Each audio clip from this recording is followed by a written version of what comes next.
Engine 1 from car 1. Car 1's on scene at Subin Command. Give me a C.A.N report.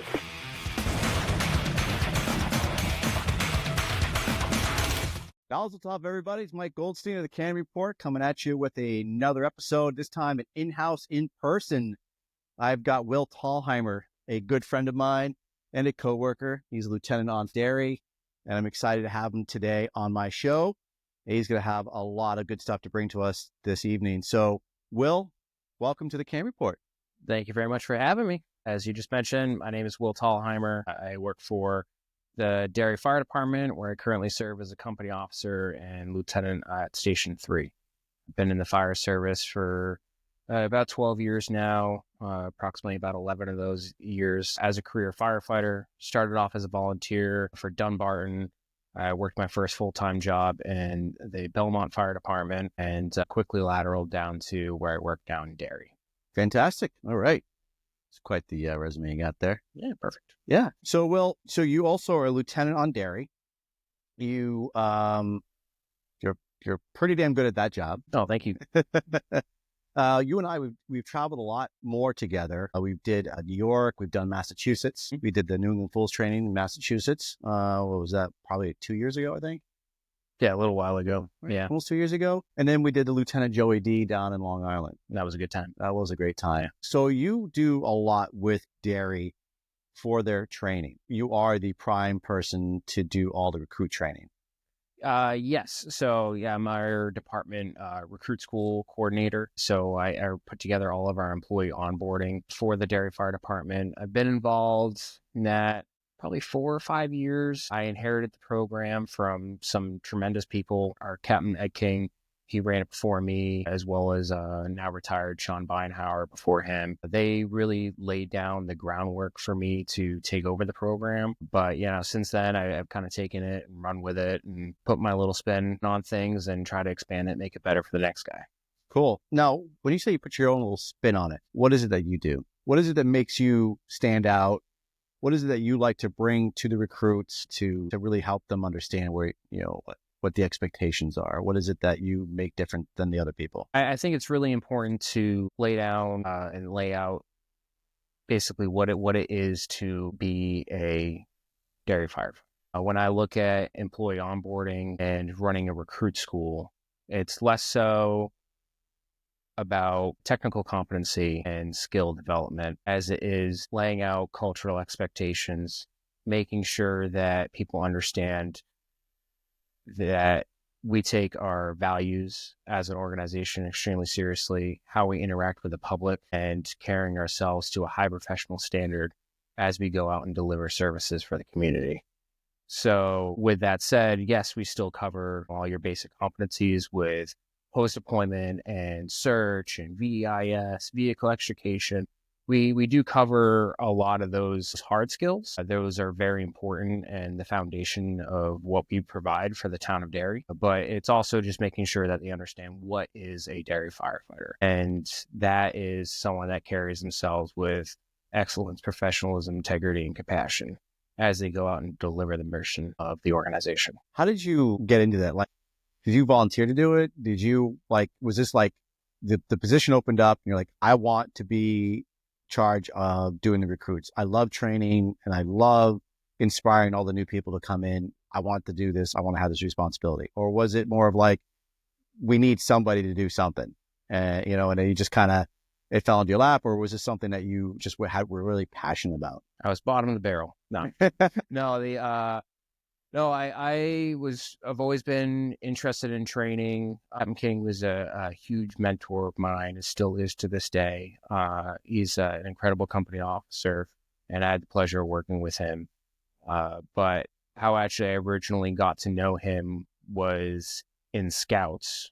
So I'm an Eagle Scout. I worked at Griswold Scout Reservation here in New Hampshire for 5 summers. During that time, all throughout my scouting history and career, I was always involved in the scouting version of training, which is, teaching and educating, whether it's ropes and knots or, everything, implementing the EDGE method of education with all the young scouts below you. And it just kind of tied very naturally into the fire service side of things. Because I noticed a lot of scouts, people who've done like Eagle Scouts or spent at least a good amount of time in being a Boy Scout, they seem to gravitate towards the fire service. yeah, I mean, I'd say so. I haven't really kept too in tune with the current climate with in Scouting of America, I believe is what's called now, was Boy Scouts of America when I was in. And but I know that that's like a huge foundation of what the organization stands for. Boy Scouts is developing good citizens for America. That's basically what it is. And so they do that through character development and leadership development with outdoor education and camping and all that kind of stuff. And a big part of that is instilling in them, like, I guess, a little bit of sense of like patriotism and public service and higher calling and being leaders in your community. And so I think that's why you see a lot of Eagle Scouts, like a lot of them end up going the military or public service track. Sure. Now, what motivated you to become a firefighter? I did not originally believe that I wanted to be a firefighter growing up. It's actually, honestly, never anything that I thought about doing. Thought I was going to turn 17 and just go right off the bat and join the military. That's all I ever really cared about. It's all I ever wanted to do. And then right around like 17, 18, like my mom was like, hey, why don't you spend some time back home before you go off and enlist? And I started volunteering at the Dunbarton Fire Department, and I just fell in love with the fire service. I originally joined the fire service because I heard about these things called USAR teams, and I wanted to crawl in rubble and go look for bodies. Like, that's what I wanted to do. But yeah, like then I was like, oh, I guess I need to become a firefighter to do that. And I just ended up falling in love with it. And so I really knew nothing about the fire service coming in. I knew absolutely nothing. So I've gone through a huge growth period in the early parts of my career because everything was new to me. I didn't. Did you take the recruit class? Did you come and do you take the part-time Fire 1 and Fire 2? Or? No, I went through, got my basic EMT through Dunbarton, and then I started going to LRCC, commuting there from Dunbarton, and got my Fire 1, Fire 2, and CPAT my first year at LRCC because I've always been a pretty driven, goal-oriented person. I knew that's what I needed to get a job. So my goal of going to school was to get a job. And so by the end of my first year, I never heard of live-in programs. And so all of a sudden I was going to school with all these people in live-in programs. So I was like, I need to get on one of those. And so that first summer after school, I was scrambling to find a live-in program that would take me as a quote unquote senior at LRCC. And the only people that would take me was Belmont Fire Department. And by the end of the summer there, I was working there full time. So I dropped out of school, was working full-time there. Since then, I've continued my education, completed my associate's degree in fire science, and ended up turning that into a bachelor's degree in public service management. That's great. And you've done well for yourself. That's quite an adventure. Leading up the recruit class here for Derry Fire, you really hit on making sure that line of duty deaths are spoken about. You're making sure that people aren't forgotten, but also that the lessons aren't forgotten. You really do focus a lot on that. And where did you get the motivation or inspiration to bring that into the recruit program? Well, through Scouting Network, when I was first entering into the fire service, because I'm also what's called a vigil member of the Order of the Arrow. It's the honor society and scouting. Is there a special handshake? There is a special handshake, and I get a cool sash. But yeah, no. So I'm a vigil member of the Order of the Arrow, and another vigil member is Rick Mason, the former director of the New Hampshire Fire Academy. So he got me involved with the National Fallen Firefighters Foundation really early on, and brought me down to the National Fallen Firefighters Memorial Weekend, where they honor the sacrifice and the lives of every firefighter that died the previous year in the country, and also connect the surviving families with the resources that they need to cope with their grief. So it's a very big weekend. It's Like for the staff that are involved, it's a week-long event, but the families themselves, it's a 3-day weekend, and they go down there and go through essentially a whole grieving process together with other surviving families. So in that venture and becoming involved in the command staff down there, I got to see the impact of what it is when someone dies in the line of duty. And the fire service is very unique because everything that we do is written in the blood of the people who have come before us. That's profound, man. That's deep. Yeah. That's real deep. But you're not wrong, right? Like that's I think it's a great way to look at it. I think it's important that we have that mindset that you just nailed it. Like it's written in blood. Like everything that we've done, every NFPA, every guideline, there's a reason for it. And it's so important that we're not forgetting the lessons learned, the lives lost, and why we do what we do. That's absolutely is 100% accurate. And I think it's a great mindset to have. And I love that you bring that to the recruits, because I mean, we get a lot of laterals on our department, and some know it and some don't. But we're getting the younger generation in. And it's something that's not usually taught in the academies, right? At least for ours, right? Briefly brush over it and say, hey, read NOSH reports, but they don't get into the nitty gritty of it. True. And they do a good job. Like I was at the academy just last week, and Instructor Welch, he actually does a really good job with making sure that the recruits are actually doing their homework on line of duty deaths, and they have to give a brief report of if there is a most recent one, like the one that just happened in New York, right? And one of the cadets had to stand up and give a report of the line of duty death and what occurred and what the events led up to it. They are doing a better job with it. I think with the instructors who are passionate about it, like yourself and the others that are out there that make sure that we're not forgetting those lessons learned, is like they are lessons. It sucks that it's a lesson that's cost somebody's life, but it is a valuable lesson that we have to make sure that people are knowing. And so you bring that to the recruits there. Is there certain topics of those line of duty deaths? Do you have a certain one that you bring to them, or? Yeah, no, there's a variety, and anyone listening, like I'm not going to pretend to be some expert on all these different deaths, because I'm sure there's people out there that know them better than I do. But I tried to bring to light, some of the key ones that have always stood out in my career. For example, on day 8 of our recruit school, we usually cover a window bailout. So, an easy one there is Black Sunday. When you get into search, safety, survival, and RIT, there's the Brett Tarver incident out of Phoenix, Arizona.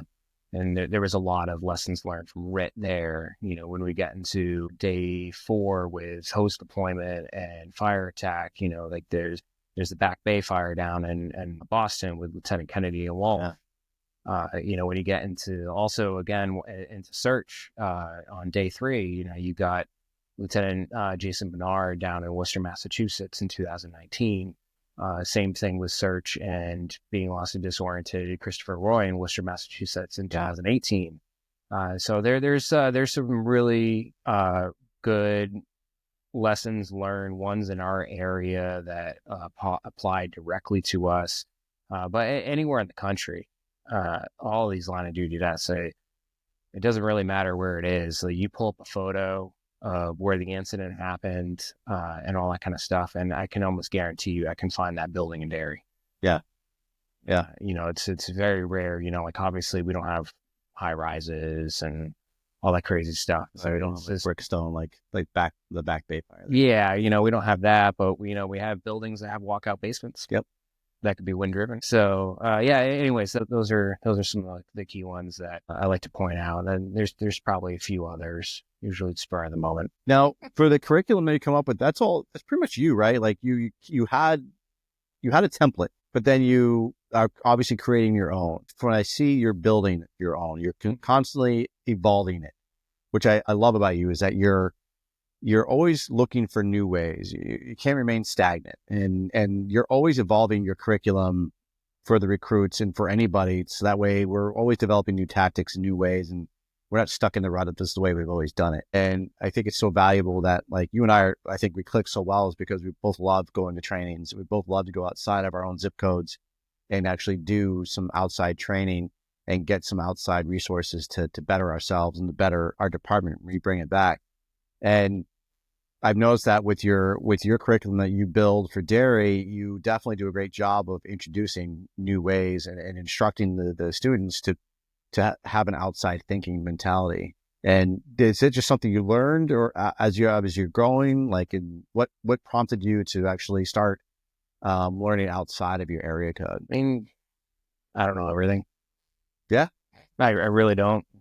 I never will. I recognize that, hey, there's some things I might bring something to the table. Like, I'm sure there's things that I know that others don't. But with that said, I know for a fact that everyone knows something I don't. And so I really think it's important to go outside your area, just because there's so much going on in the country right now. Like my understanding of like fire behavior and attack and all that kind of stuff and water mapping and hose, it's drastically changed in the last even 3 years. absolutely. Because there's just constantly new data coming out. There's some incredible resources and research being done by companies like WLL, Underwriters Laboratory, where they're constantly doing studies and actually getting scientific data to back up how and why we're performing different tactics. Some of it's confirmation of why we're doing things the way we do it. It's like actually using science to back it up.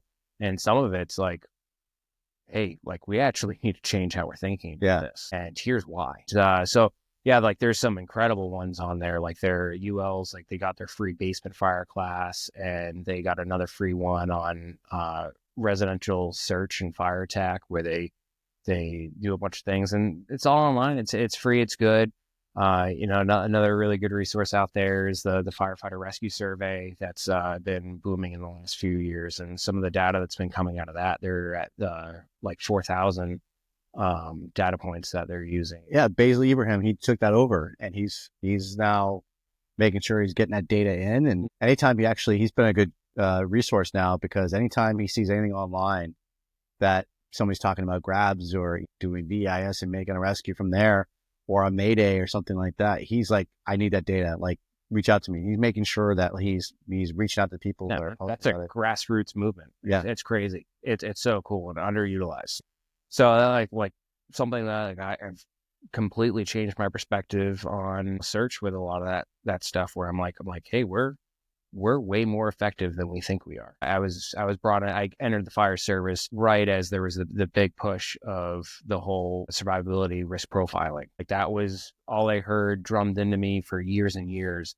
And now it's becoming like the pendulum's starting to swing a lot towards, well, hey, like there's still survivable space in there. Yeah. You just need to go find it. So it's just interesting and it's actually really cool to be part of the fire service. And if you're an observant person and you take that time to be like introspective about your career and all that stuff, and you pay attention to the trade magazines, Fire Engineering, Firehouse magazine, and follow all these different, a lot of them free resources and fire conferences, like you can see the shift. Yeah. And it's really cool to be part of it. Speaking of fire engineering, I'll bring that up real quick. You were published in Fire Engineering. Yes, I have had a couple articles published. I had one feature article in Fire Engineering magazine. That was really cool, like actually get it in print and all that kind of stuff. I wrote about, for that, I wrote about single family homes that have been converted into multifamily dwellings. And then I also had an online piece. It was through Fire Engineering, but it's like kind of their like co-magazine thing, which is Firefighter Nation or Firefighter Rescue Magazine. That was a little online piece on duplex fires. That actually got me onto Fire Engineering's podcast where we talked about duplex fires for like half an hour. That's pretty cool. That's awesome. Yeah. You did one on elevators? Did you do that? No. Those are my only two. That's okay. All I've ever done. And like, I would love to get back into it, but I also want to make sure I'm putting out good information. Yeah. So, well, that's pretty cool. So what sparked you to start writing those articles? I had a really good mentor and company officer who had written for GEMS, Todd Donovan, and he just looked at me one day and because I was like, I was talking about something. And he said, you need to write.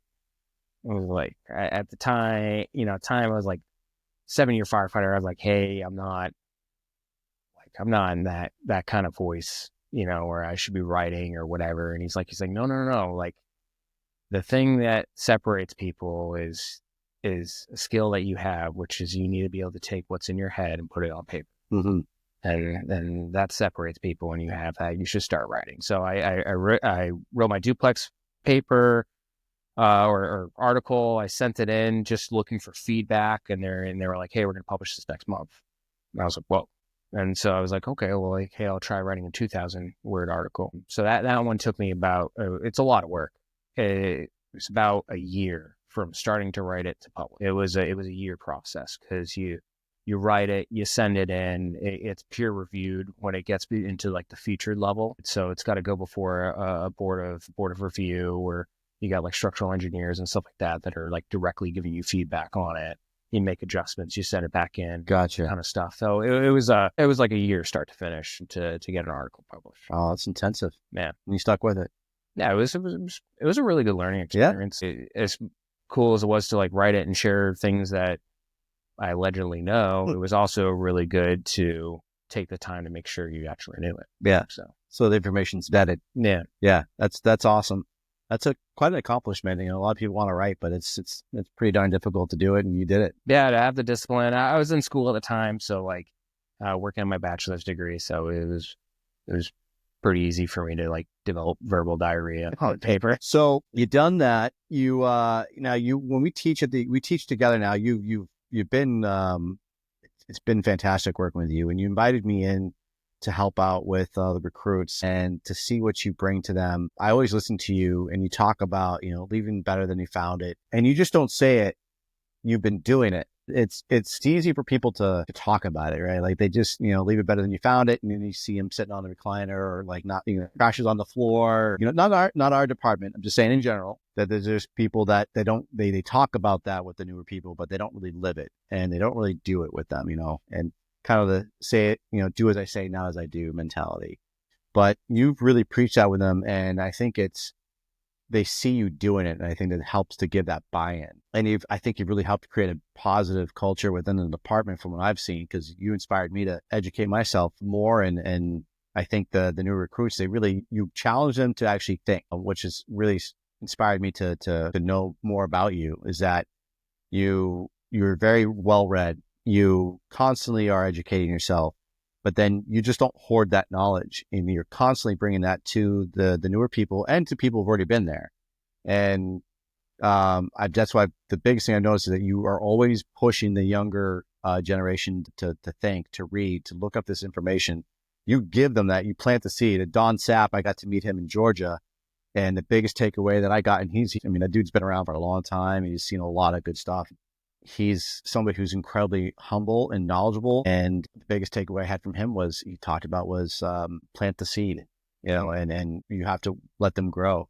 And you're doing that with everything you're doing. You're planting that seed and letting people grow. So what is it for the future that you want to see, not even just for our department, but like as the future grows and generations of firefighters, like what is it that you would like to see happen? Or what is it that you are having any kind of intent to see? Industry-wide or in department? Just generalists, yeah. Whatever you're most passionate about. What do you want to see continue to build? Or I want to see a generation of mentors come up. I like it. Because I think that I know statewide right now, the fire service is been hit really hard with a whole slew of retirements. And so that's really left a lot of institutional knowledge that has left the industry. And so it's really up to the next generation to take over that knowledge. And I think most importantly is not only do they need to take that over, but they need to lay down a better path for the people behind them. And they need to take the time to mentor the people behind them. That's spot on, man. I couldn't agree more. I mean, I love it.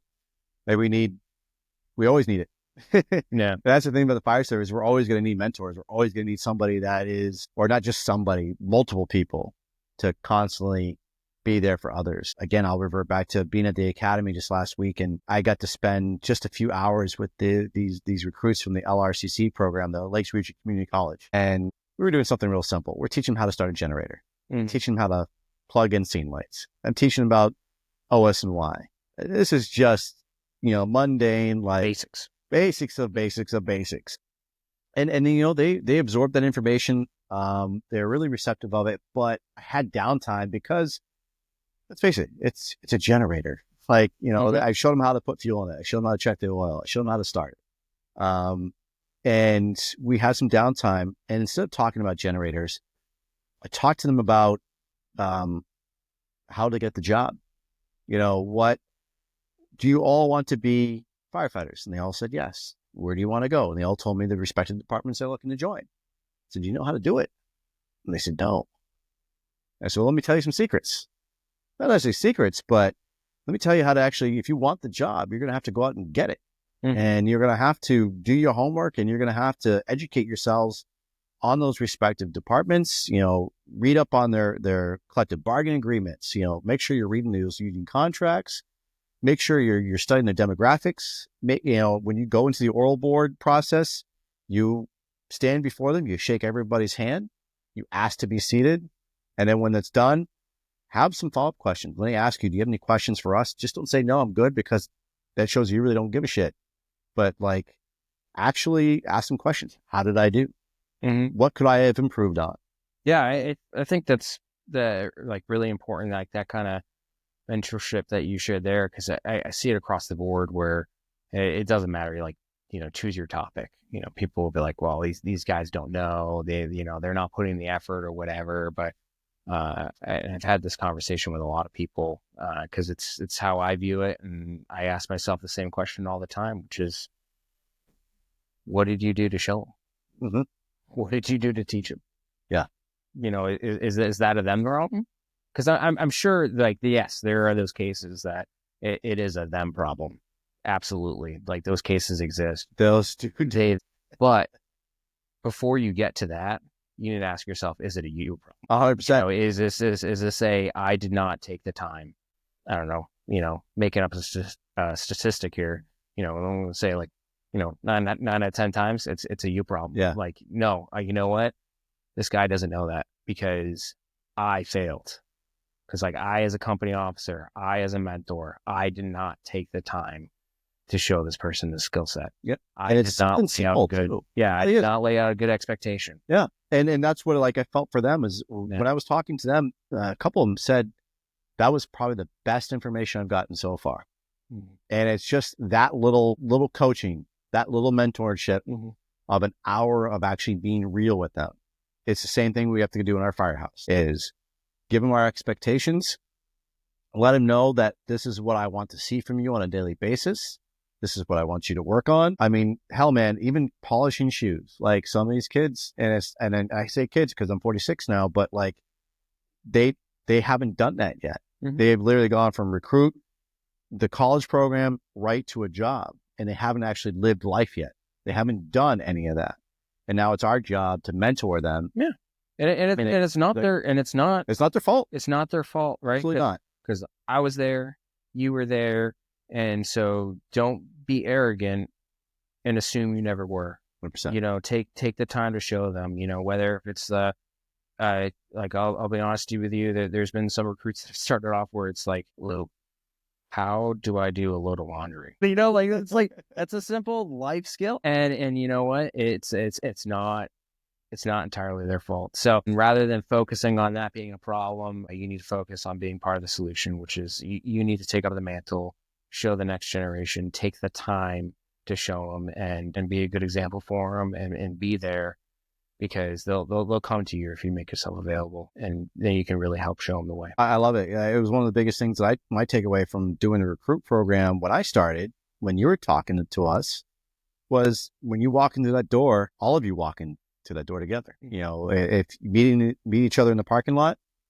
and then you walk in through that station door together as a team. And that was probably the biggest thing I remembered from you. And that really hit home to me was, well, damn, he's right. We're in this together. Currently, right now, we are a team. We do everything together. We're doing everything together. Everything. And it never dawned on me. And I really enjoyed how you put that. And so when I get to help with their crew class and I see them coming and staggering, one after another, that's the first thing I'll tell them. Coming together, show that you're a team, get each other's numbers, make sure you're texting each other. Because when I ask you, where's so-and-so, why are you here and why is he not here? If you go, I don't know, because you never bothered to ask him, you don't have his number, you're not developing that teamwork, that brotherhood right there. So that was my biggest takeaway, honestly, from learning from you, was to be a team, to be accountable for one another. And that was your mentoring me. That was my biggest takeaway. And like I said, like you said earlier, I don't know everything. You don't know everything. I don't know everything. And I didn't come into the department going, I know everything. You can't teach. I'm unteachable. The fact that you laid that information on me, I was like, wow, that was really good, solid information. I took a lot out of that. I never got to say it to you, and I really appreciate that. No, it's the first time I heard you say that. Yeah. Everything in the recruit school has a purpose behind it. Yeah. Everything. I don't waste any time. But we don't have much time to waste. Yeah, no, I eat it all up. I take every second, and there's a purpose behind every ounce a second. So it's like, something like that. It seems really stupid, really simple, but I'm establishing, crew integrity. Like, you should feel weird. Integrity. You should feel weird if you're by yourself. This is a team sport. We do everything together, conquer every challenge. Like, you come to my firehouse, my crew, it's like I don't care how stupid the task is, we do it together. Yeah, that's fantastic, and I love that mindset. So we got to do some training together.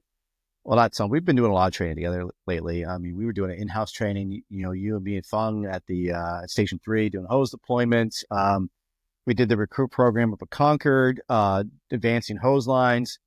You did a really good segment on, and I'll try to play it when I edit this. Hopefully I'm getting better at that. But we did a hose advancement training, and you were showing them how to flow downstairs. And it was actually really great instructional content that you gave, not only for them, but for everybody else. And that's why I shared it, because how you laid it down, you were smooth, you're calm, you're collective, you broke it down really easily. And I really enjoyed what you had to say and how you presented it. I posted on there because I wanted everybody to learn from it.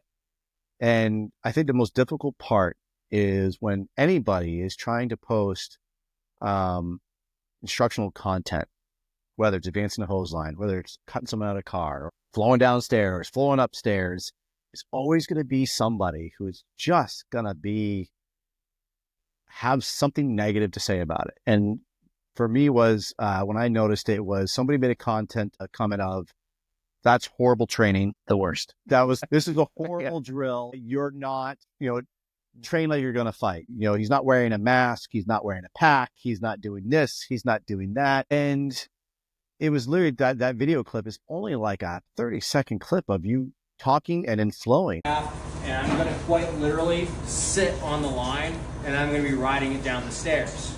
Okay? I'm going to go down step by step, feeling with the leg in front of me, the step below me, as I progress down. And I want to flow and get good surface cooling as I enter into that chimney. Because I want to make sure that this whole area, this whole chimney is getting actively cooled as I'm going into it. So I sit down my hose line, my leg is between my thigh and my calf, and I'm going to open up and start flowing, moving down.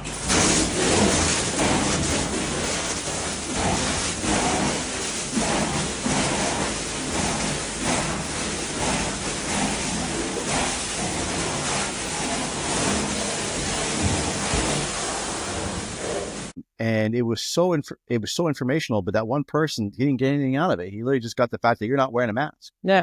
You're not going to reach everybody. Yeah. Right? That's one of the downsides of social media. Is that, with everything with TikTok and Instagram and all that kind of stuff. And I'm just guilty as everyone else is. If you think you're not guilty, you're wrong.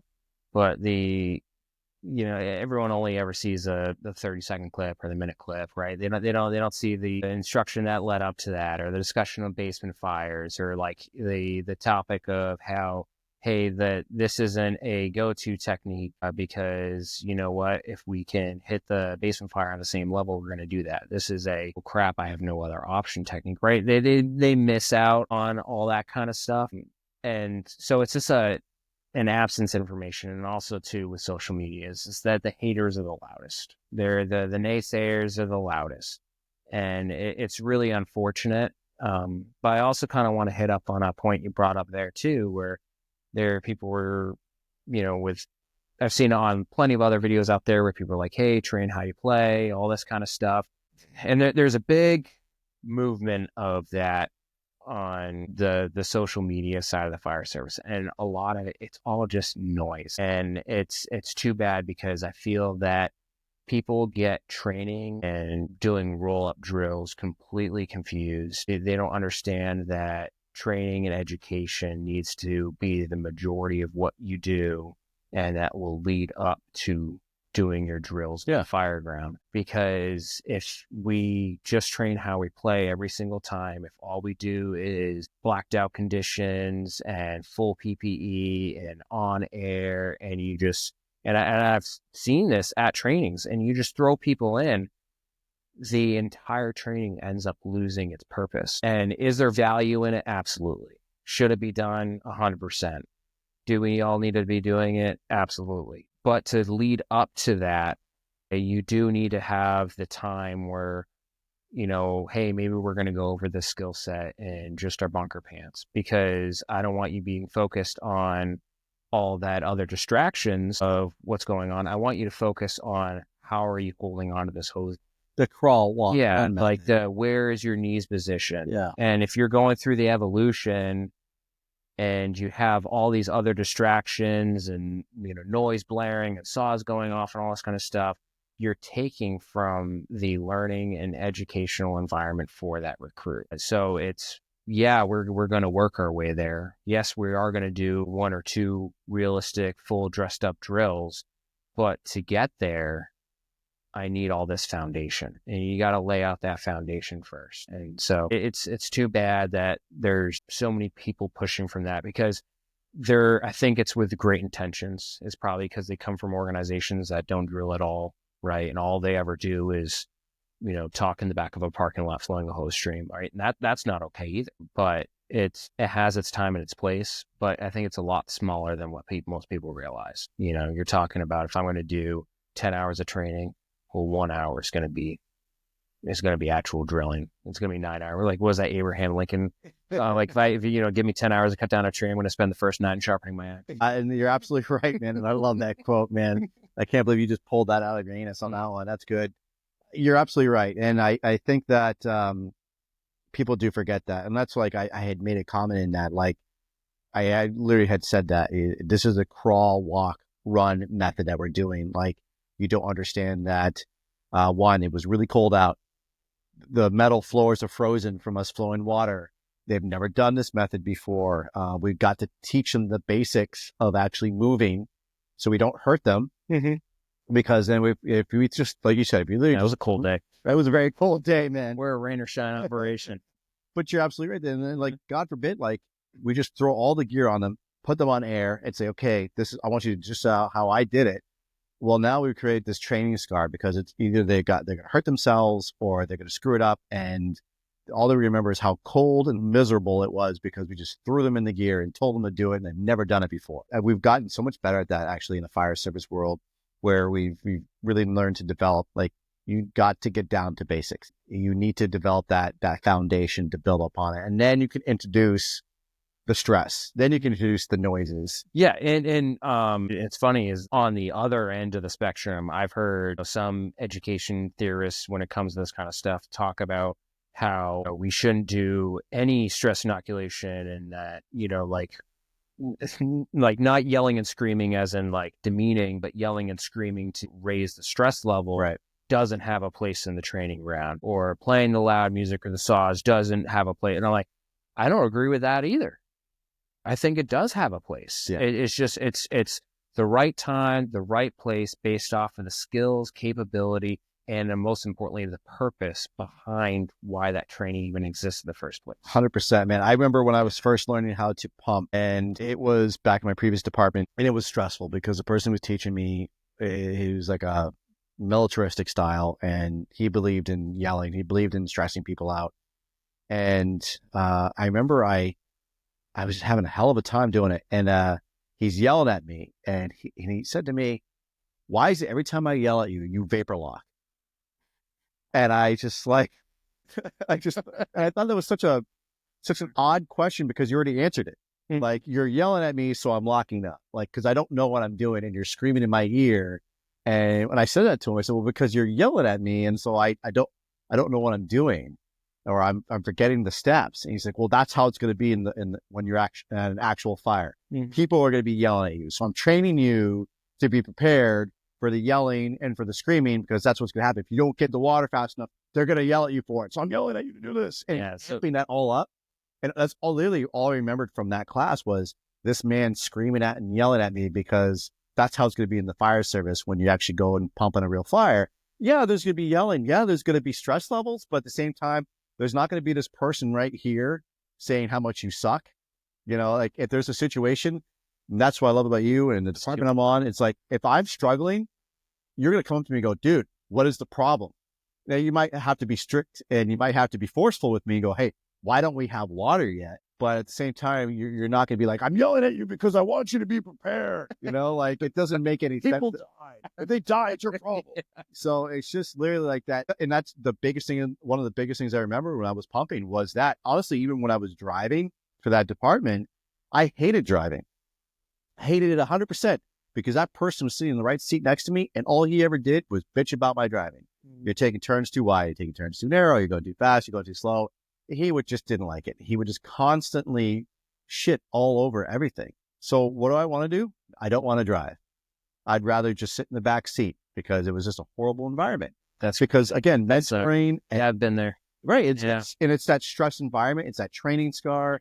And I think from what I've seen now, especially on our department and other departments too, that they understand, like, stress inoculation has to be done at the right time. Yeah. And you can't just, if someone's never worn a mask before and you make them put on a mask and you yell at them because they didn't put it on right, well, now they're going to remember that one instant that guy, Lieutenant Thalheimer, yelled at me because I didn't put my mask on. I've never done it before. The training loses its intended purpose. Absolutely. That's the biggest thing. It's hey, what's the skill am I looking to accomplish, and what's the best median to make that happen? So that's really what you need to be asking yourself as an instructor.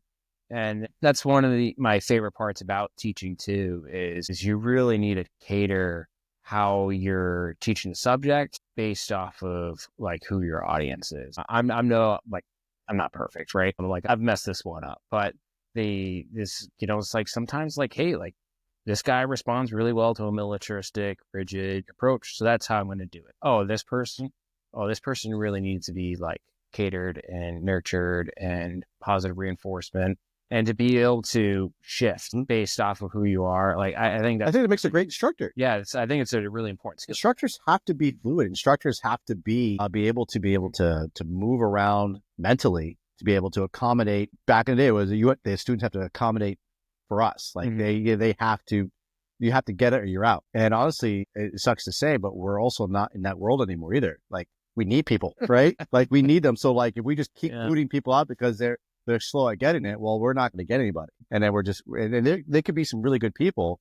You just have to be able to reach them. And I oh my goodness, I wish I could remember. I was listening to a podcast, and I might have been the Weekly Scrap, and I can't remember who was talking, but they were talking about how there was a person who they were trying to reach. He just wasn't getting for training, but he introduced music. And this kid he really took the music really well. He remembered all the stuff, all the lyric and everything else, but it motivated and helped them to concentrate, helped them to move. And so they introduced that into the training, and the kid performed really well.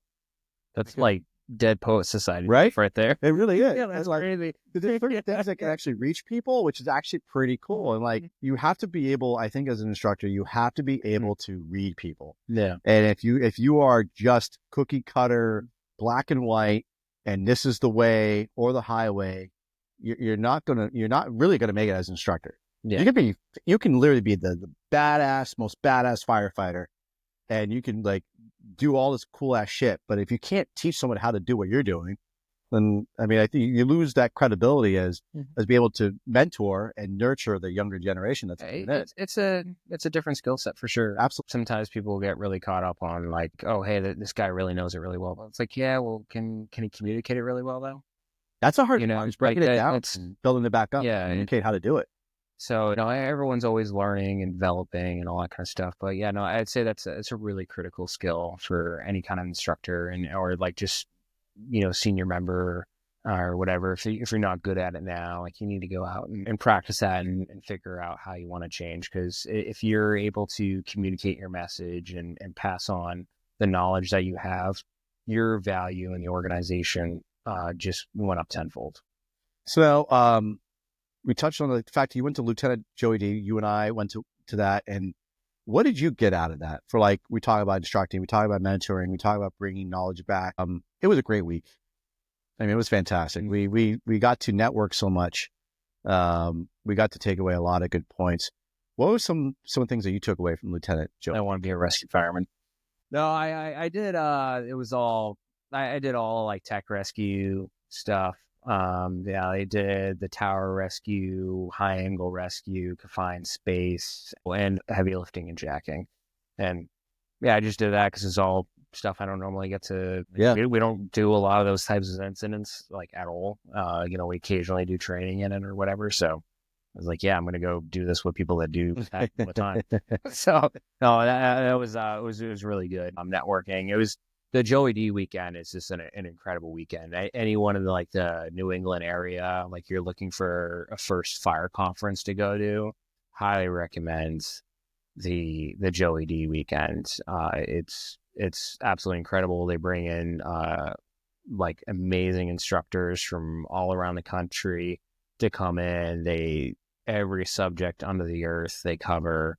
Because it's just such a big conference, and it's not that far away from New Hampshire. Not at all. We drove down, just stayed in a hotel, and we were able to just have our own car and everything, and that's really convenient to have it within driving distance. But yeah, I'm pretty confident you could go there every single year of your career and not get bored with the different classes. They got truck company operations at commercial structures, truck company operations at residential structures, taxpayer fires.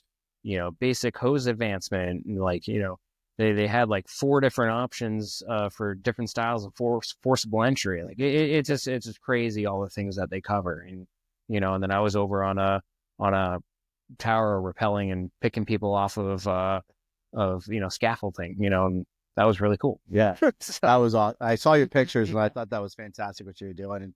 And you even mentioned it too, like we're talking about what you got out of it. And I'm like, I got some refreshers, but I didn't seem too challenging in some of the things I was doing. And you said, well, you probably should do something different. Do some of the stuff you've never done before. Do something you don't normally do. And you're absolutely right. And you hit on that. And then now, like next time I go, like you said, you could probably go every year out of your career and probably get something new. And that's my goal is that next year, hopefully I can go, is I will definitely take a different track and learn something new. And every year I'll learn something new and take a different track. And I think that's a great way to look at it. And I really enjoyed everybody that had something to give there, even the students. I mean, there was a lot of good, knowledgeable people there. And I can't say enough, like just the networking alone. We met Sean Bain.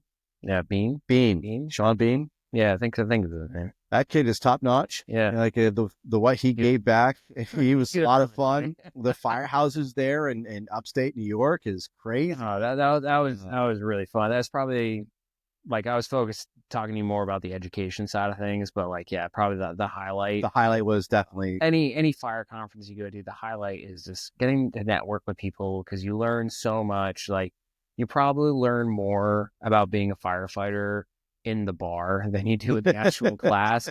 Just because, like before we left, the 2 gentlemen that we met that are on FDNY. Yeah, can't remember their names, and it's gonna kill me because I wasn't prepared to talk about them, but. Those 2 gentlemen who were just sitting at the bar. They weren't even tired FDNY guys, and they weren't even there for Joey D. Yeah. They weren't even there for the conference, and they literally just go, "You guys must be firefighters." And we said, "Yes, sir, we are." And they just giving us all the history of all the jobs that they have. And it's so funny. It was funny, but also so educational. They were hammered. But they had so much to give though, and they were so real. And I loved every minute of talking with them. It was like it's like that kind of life advice is so important, and that's why honestly, like people need to go to line of duty deaths too, like line of duty death funerals. I think that's something that people don't put enough emphasis on, generally speaking, because it makes you a better firefighter. It really does. Taking the time to go, and it's really important to not just honor our fallen brother and sister and being part of the sea of blue and the lineup, but it causes you to do a lot of self-reflection, as you're standing there at attention, and, I don't know what it is, but it seems like it's always snowing out, and snow's coming down on your face or whatever. And the fire engine goes by with a pine box in the back, and the casket with the American flag on it. And you're thinking about how that guy ended up there, and you're like, holy crap, that could be me. And then you see the family go by, and you realize the human impact that this event caused onto this family. And then you watch this guy's brothers and sisters, some of them that are still bandaged up from the fire, carry the casket into the church. And it really makes you think like, hey, how can I be better? How can I make sure that it's not my family riding in the car behind the fire engine? How do you make sure it's not my crew carrying the casket into there? And it makes you want to train harder, makes you want to be better, makes you want to be smarter. And then you go out afterwards, and you get some really good networking. But usually the people that go to those events, they're firemen. Yeah. And they like talking about being firemen. Yep. And you learn so much just talking around from people different. Like I've done, I heard one of the funniest pieces of advice and best pieces of advice I've ever gotten from a DC fireman down in Pennsylvania. He looked at me and he's like, what people takes to put out fire? I was like, I don't know. Like, depends on how big. He goes, takes 6 people to put out a fire. Doesn't matter how many alarms you get called. Okay, so in your job, in your career, is to be one of the 6. And I was like, damn. Okay. Okay. Like, that was like 10-4. solid, like, just really, like, you had to be there. But it was some really just solid advice in the moment. And, and it was just at a random bar in Pennsylvania. Yeah. That's great. Yeah. That's crazy. That's, I love it. You're absolutely right though. It's sombering, and it sounds kind of morbid when we talk about it, but it is super important that we do honor those members if you're able to go to those events. It makes you better. It does make you better. It helps tremendously to put things into perspective, so you know where you came from, you know what you're training for, you don't want to repeat the same mistakes. And sometimes, obviously, it's not their fault. Like usually, it's not. It's just circumstances that are beyond their control. That bad situation happens. Yeah, right? It's a bad moment, but we are brothers and sisters. That we are, no matter what state, no matter your call, your volunteer, your career. We're all brothers and sisters. We're all doing the same job, and we should always honor the fallen. Yeah, and I forgot to mention that too. Is like there's also like the esprit de corps of it and all that kind of stuff. And if you go down with a group of people, like there's a certain amount of bonding that happens and all that, and that's also important. And I'm not saying for anyone listening or whatever, like I'm not sitting here saying like when I talk about line of duty, that's and stuff to money more to quarterback and absolutely, that would never be. I think I don't look at it as that would never be me. I look at it a lot of times as holy crap, that could be me. Absolutely. And how do I make sure it's not me? That's why we study those reports. Learn on my behalf. That's why we study reports, right? We're studying those NIOSH reports. It's not because we're Monday quarterbacking. We're literally studying those reports because it's important to understand what they went through, how this tragic event happened, and how could we either prevent it or make sure it doesn't happen with anybody else. And that's why, again, as instructors and anybody to understand, like we have to teach that and we have to remember it. And whether you're a probie or whether you're a 20-year dude, like it's important to understand where you came from, where these situations came from. We're honoring the past, we're honoring the fallen. And again, it's not to shit over anybody else who they didn't do a bad job. Something bad happened, and we have to honor them by educating ourselves. Same thing you said, like Black Sunday, like that was a tragic, bad, horrible day. Mm-hmm. But it's a day that is always a people talk about because it's so educational as well. And it literally changed it, like the next generation changed it. 100%. And that we learned bailout systems, like how important are those now, right? Now that's what a big part of the JOD conference is. That money goes to departments that don't have those bailout systems. Mm-hmm. So the funds don't just go to pay for elaborate instructors or elaborate hotels or that. They're literally going back to people who need it. and people who need those bailout systems. And they talk about the stories that other departments benefited from getting those bailout kits. And that's giving back. It's not shitting on anybody. It's not Monday quarterbacking. And I think that's what has been great with the moving forward of the fire service is we're constantly are giving back by educating ourselves and making sure that we're not forgetting that past. I agree with you 100%. Like it's important to do. Yeah, and all these trainings, I just thought of an interesting point I wanted to bring up too is, when you talk about training and you're going all these things and bailouts and you hear people talk about it all the time, like, oh, dude, like we never do this or this is never going to happen to me, right? But there was a really, I think it was like Coffee or Die magazine, like whatever Black Rifle coffee companies magazine. They had a really interesting piece on a guy that I wasn't sure if he passed away or retired. I think he passed away, but he was a Boston Rescue 2 fireman. And it was, or he retired. So they interviewed him, and it was funny. He was talking about his crazy career on Rescue 2. And you know what he talked about? 5 calls. 5 calls is what he talked about. So it's like this guy went through an entire career to at the end, it came down to 5 calls. So the question that you need to ask yourself isn't, hey, am I ever going to do this? It's more of like, hey, is this going to be one of the things that I need to train for, one of my 5 calls at the end of my career? Because I'm sure you could, you've been on the job for a while now. I'm sure you can think back about your career, and you've probably been on at least a couple of your calls. Yeah. Right. Well, that's funny you say, because Robert Maris says it, and he says, the shit that never happens always happens. And that nails it right there. Exactly what you're talking about. The shit that never happens always happens. And it's not going to be 10 calls in a row like that. It's like you said, like 5 calls. You're going to get 5 calls in your career. 3 calls. They're going to define your career. Changing. Yeah. And how did you prepare for that?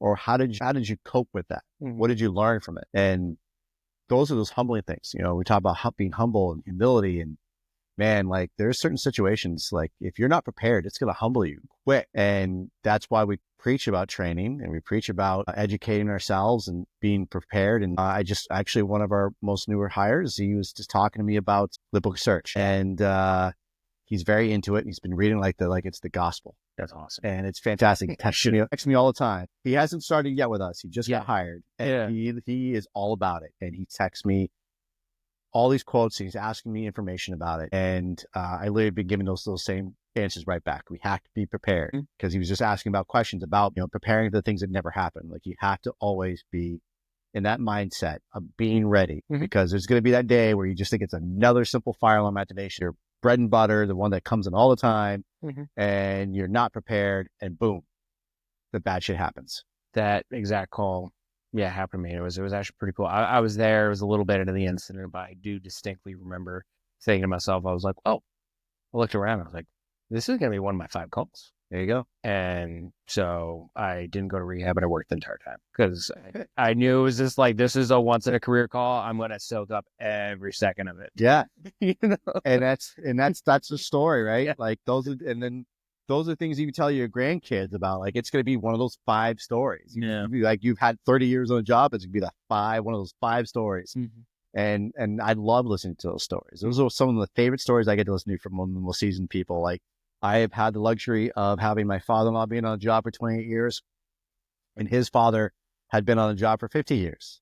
And they would always tell me all these stories. A lot of times they're always the same story, but those were like their 5 stories, right? Those are like top 5 or top 10. And I never once said, you already told me that. No, I want to hear more about it. Because sometimes there's extra information that they might have left out from the last time. Because there's it's like you'll hear some people complain about here's this guy talking about this story, but like those are some of my favorite learning events, like those coffee table, firehouse conversations where you just like you just listen to the stories, and there's so many lessons learned there. One of my favorite chiefs to listen to is Chief Ronald Fitzpatrick. Like he'll tell some stories or whatever, and I'm always listening. And there's some good learning lessons in some of the stories he tells. And I think that's so critical, because you're not going to experience everything But, I'll tell you what, though, is based off of those stories, like I've been in scenarios, like one of our retired guys used to talk about basement fires all the time. And he talked about like, on his knees and, feeling like the carpet and like feeling heat in his knees and stuff like that. Like I've been on incidents where all of a sudden I'm feeling that. I'm like, oh, hey, like, boom, I'm already back at that coffee table, and applying his advice based off of that conversation. And that's the power of the senior man of the firehouse. That's the power of back to the whole mentorship thing. It's really important that you don't hoard that knowledge. You need to pass it on. So 100%. You nailed it. And you mentioned Chief Sebastian. He's probably my time spent on Derry has been fantastic. And he's been one of those people that we talk about humble, people in humility. Like he's definitely been one of those people that he is super humble, wears his heart on his sleeve in a way, like where it's just, he's there for you. And it's rare sometimes to see people who are so about their members, about their crew and integrity and making sure they're doing the right thing and making sure that they're safe and protected. And it's for me, joining Derry has been that big shift of like, wow, people do care. Your chiefs do care. Your officers do care. And it's incredible that we have great mentors on our department that actually show how much they care and they want you to learn and to succeed.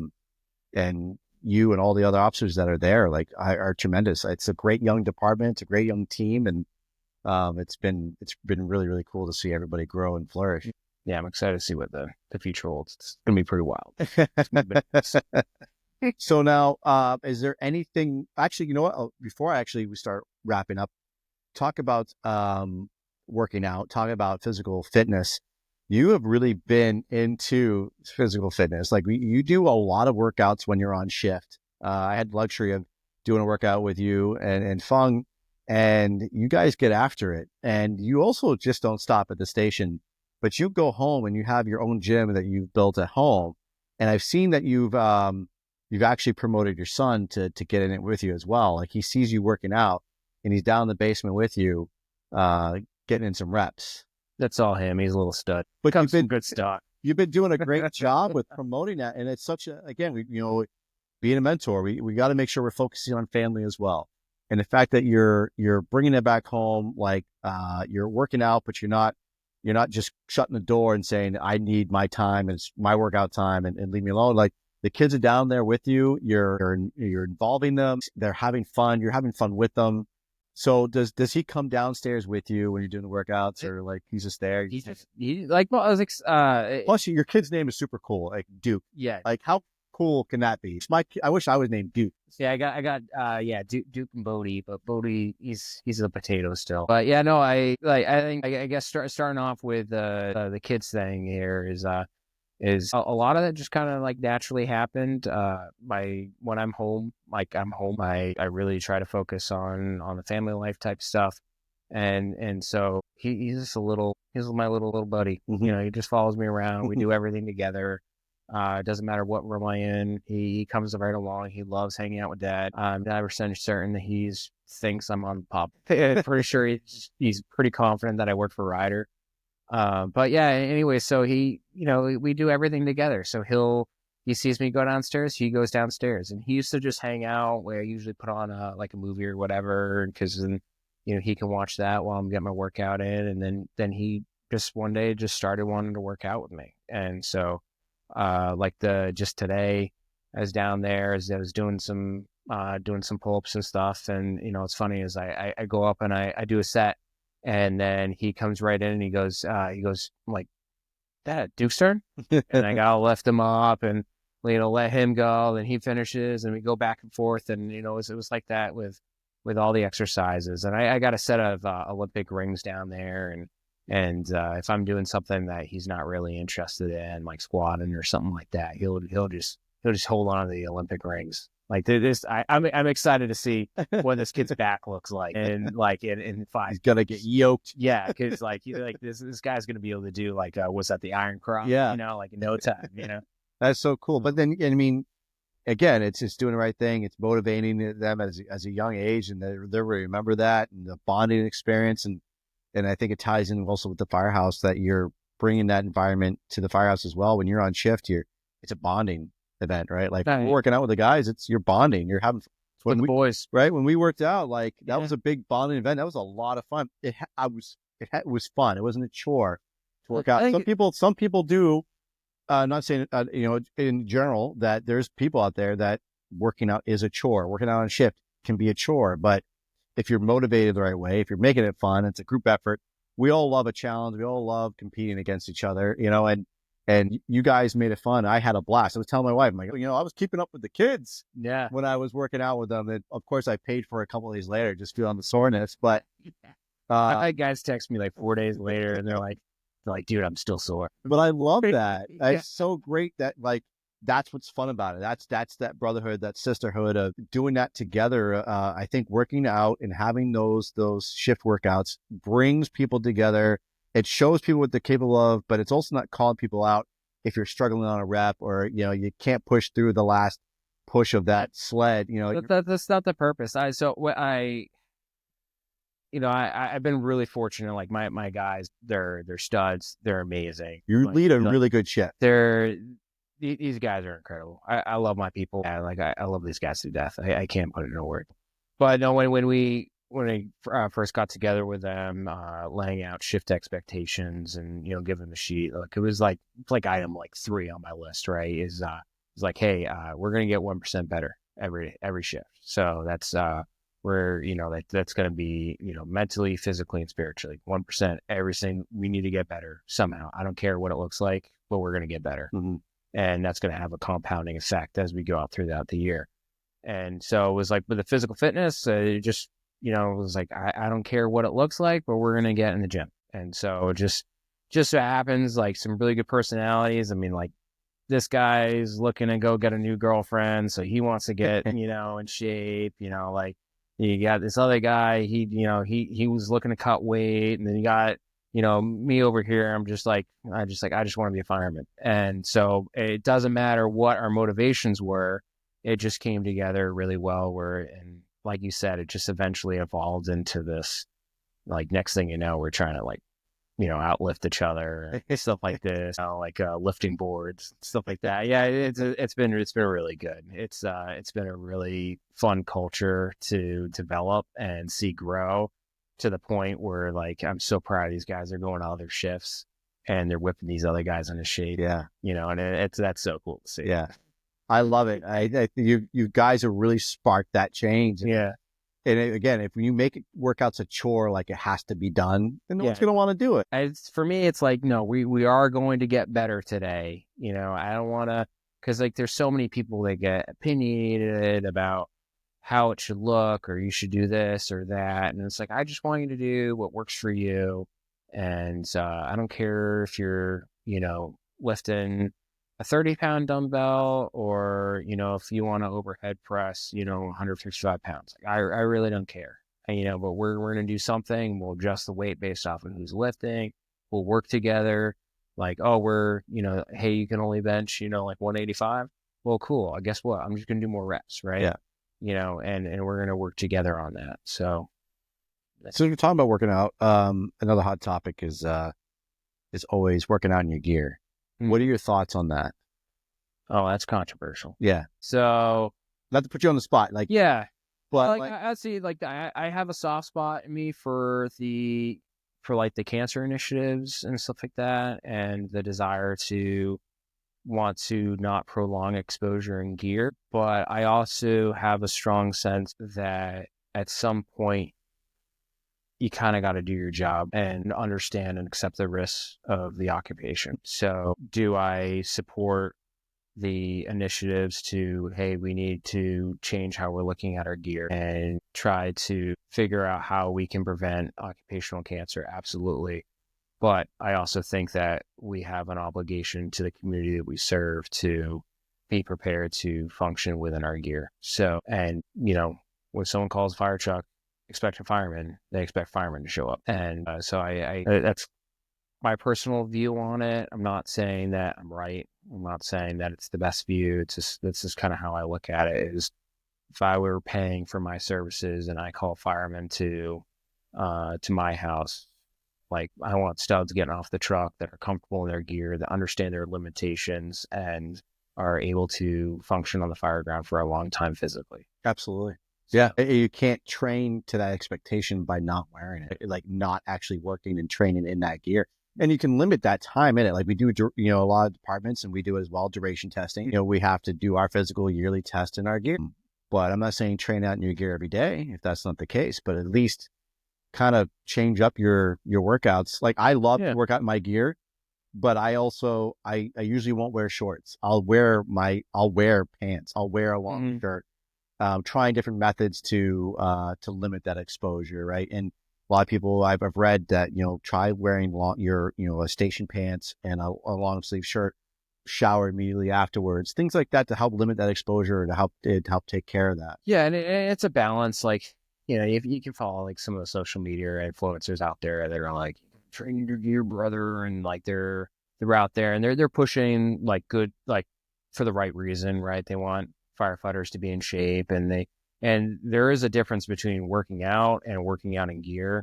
Like if you think you're in shape, try going doing a workout in your gear. You'll get humbled pretty quick. Absolutely. And so I think it is important to experience that at least once in a while. Like we do what we call prison workouts on our shifts. Where we haven't been consistent. Like there was a while where we were doing every shift, but it kind of gated back. But it was just like there was a circuit of just like simple workout stuff, like sled pushes, pulls, walking upstairs with a sandbag. Like really simple things.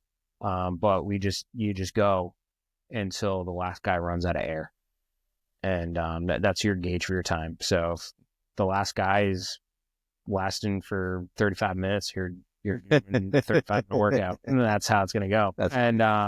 So it's good, and I've seen the effects of us doing that directly apply on the fire ground and make it so we were able to function for longer, faster, better, higher performing out of fire ground, and I think it's really important. Yeah, and you nailed it too. Like, right, it's for the community that we serve. Like we're doing this to be better on the fire ground, to help the people in need that call us and depend on us. But it's a balancing act, it is right? Balance. Yep. It's like 100%. Not recognize the fact that there is an innate hazard, and you just need to be conscious and understand that if I'm going to choose to do this, like here's the risk, and are you willing to accept that? But like I said, it's at some point it comes down to it's kind of my job. Yep, I agree 100%. So that is our job to put that on and work in it. Yeah, that's the name of the game. Yeah, Firefighters. What I signed up. So as we're winding down here, we have some trainings coming up. I was going to ask you about kind of what's on the scope for conferences, but I know one that we're going to be going to. Yeah, we're going to go to FDIC. FDIC. Be a good time. That I'm looking forward to that, and we get to travel to another conference together, which is going to be really exciting. Are you going to the Northeastern Summit? Are you attending that this year? Yeah, I'm planning on it. I should probably actually get around to buying my ticket. But yeah, I'm at least going to do a day, because I did a day last year and it was really good. I got a lot out of it. I originally wanted to sign up for the leadership track, and that was full, and ended up the tactical track, and did not regret it. That's fantastic. The tactical track was really awesome last year. So I'm planning on going up there again this year. So the New England Fools, they're putting on the Northeastern Fire Summit in Wells, Maine. That's going to be starting March 14th through the 16th. So if you haven't reserved your tickets, please do so, because it will probably most likely sell out. And that's what we're referring to is the fight conference. I'll be up there doing my content up there. We just did a recording with Rusty Ricker, the president of New England Fools, and he talked about that in great detail. So be cool if you make it up there. And then we have FDIC coming up in April. Anything else on the? Nothing official, but getting involved. Nothing that your wife knows of yet. Yeah. Gotta get it approved by the War Department. But no, no, not nothing super official yet. But yeah, no, I on a couple things would like to help out and teach at a couple of different things as well. So trying to get involved and whatnot. That's great. Love to hear it. Anything else before we wind up there, sir? No, just thank you for having me. I really, really like and love this platform that you've been doing. You're bringing a lot to the New Hampshire Fire Service, and most importantly, you're doing it for the right reasons. So thank you for what you're doing. Thank you, my friend. I appreciate it. Yeah. I thank you for motivating me, inspiring me, You've been fantastic to work with. It's been a long time coming to get Will on here. We've been trying to coordinate for quite some time. Supposed to be guest number 2. Stupid. I had my whole list laid out and it just didn't happen, man. But I'm glad we got it going. I'm glad we got on here. Thank you everyone for tuning in. I hope you enjoyed it. Will Thalheimer from the Derry Fire Department. He's a lieutenant there. He is a wealth of knowledge. If you ever have any questions about what he's doing or information that he talks about, he is on social media. You can reach out to him if you want and try to pick his brain on certain events or a certain topic. Or if you want to look up his articles, they're still out there on fire engineering. Again, the Northeastern Fire Summit that's sponsored by the New England Fools will be in Wells, Maine. We also have the FDIC that's coming up in April. If anyone's attending, don't be hesitant to see me and talk to me and reach out. Will be there with me as well, with another crew member that we have as well. Be happy to talk to you, and I'll have some slaps and maybe some other swag available when we go to FDIC. So please, by all means, reach out to me if you have any questions. Thank you all so much for tuning in to the C.A.N Report. Y'all be safe. Nozzle Tov.